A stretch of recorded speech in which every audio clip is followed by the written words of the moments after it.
Hawkeye series के episodes और भी ज्यादा इंटरेस्टिंग होते जा रहे हैं, तो अगर आपने प्रीवियस वीडियोस नहीं देखे तो पहले जाके उन्हें देख लो। इस वीडियो में मैं हॉकाई एपिसोड 4 का एक्सप्लेनेशन और ब्रेकडाउन भी करूंगा, तो अगर तुम भी हॉकाई सीरीज के फैन हो तो प्लीज मेरे चैनल को सब्सक्राइब कर लो, नहीं क्योंकि हॉकाई सीरीज से रिलेटेड और भी वीडियोस आने वाले हैं। तो विदाउट वेस्टिंग टाइम सीधे मेन टॉपिक पर। एपिसोड 4 की शुरुआत वहीं से होती है जब एपिसोड 3 के एंडिंग में जैक रोनिन की स्वॉर्ड क्लिंट की गर्दन पर रख देता है, और यहाँ हमें ये पता चल जाता है कि क्लिंट और जैक दोनों एक दूसरे को नहीं जानते हैं, क्योंकि जैसा कि मैंने आपको एपिसोड 1 के ब्रेकडाउन में बताया था कि जैक कॉमिक्स में हॉकाई का मेंटोर है, और एपिसोड 3 तक हमें यही लग रहा था कि क्लिंट और जैक का ये कॉमिक्स वाला कनेक्शन हमें शो में भी दिखेगा, पर ये सब एपिसोड 4 में क्लियर हो गया। जैक, एलेनोर, क्लिंट और कैट चारों बैठ के कन्वर्सेशन करते हैं, और इस कन्वर्सेशन में जैक और एलेनोर को ये पता चल जाता है कि कैट क्लिंट के साथ काम कर रही है। क्लिंट के बाहर जाने से पहले एलेनोर क्लिंट से इस केस को क्लोज करने की बात करती है, और केट को इस केस से दूर रखने की भी।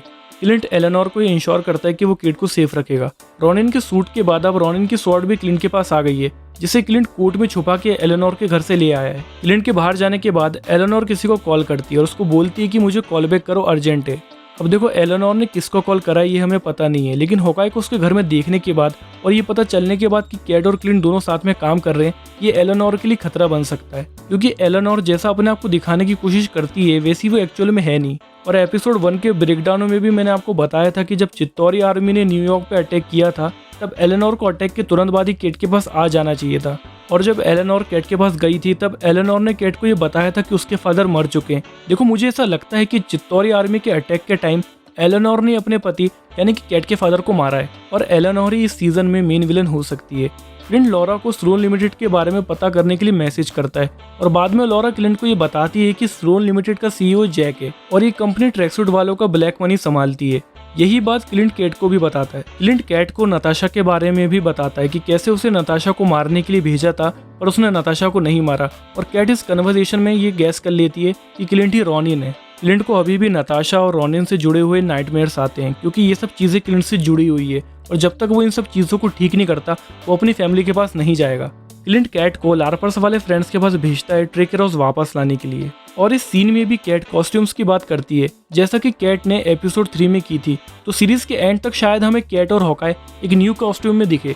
लॉरा क्लिंट को मैसेज करके बताती है कि रोलेक्स वॉच एक अपार्टमेंट में। क्लिंट और कैट दोनों उस अपार्टमेंट में नजर रखते हैं। केट उस अपार्टमेंट में जाती है और उस वॉच को ढूंढ लेती है, और क्लिंट को बताती है कि कोई उसकी फैमिली पर नजर रख रहा है। क्लिंट कैट को वहां से निकलने के लिए बोलता है, क्योंकि वो माया का घर है, और जो वो लाइट्स हैं वो साइलेंट अलार्म है उन लोगों के लिए जो सुन नहीं सकते। केट माया से फाइट करती है, और क्लिंट जिससे फाइट करता है उसको लगता है कि वो माया है। दोनों एक ही टाइम पे अलग अलग लोगों से फाइट कर रहे हैं।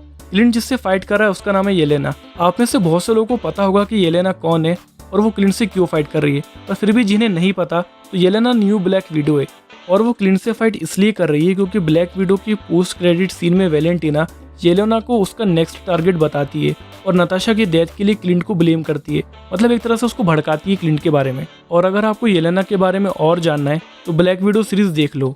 येलेना ने यहाँ पे जो कॉस्ट्यूम पहना है, ऐसा ही सेम कॉस्ट्यूम थंडरबोल्ट्स नाम की कॉमिक्स में उसने पहना था, तो ये उसी का एक रेफरेंस है। जिप लाइन के थ्रू कैट और माया भी उस अपार्टमेंट की छत पे पहुंच जाते हैं जहाँ पे क्लिंट येलेना से फाइट कर रहा है।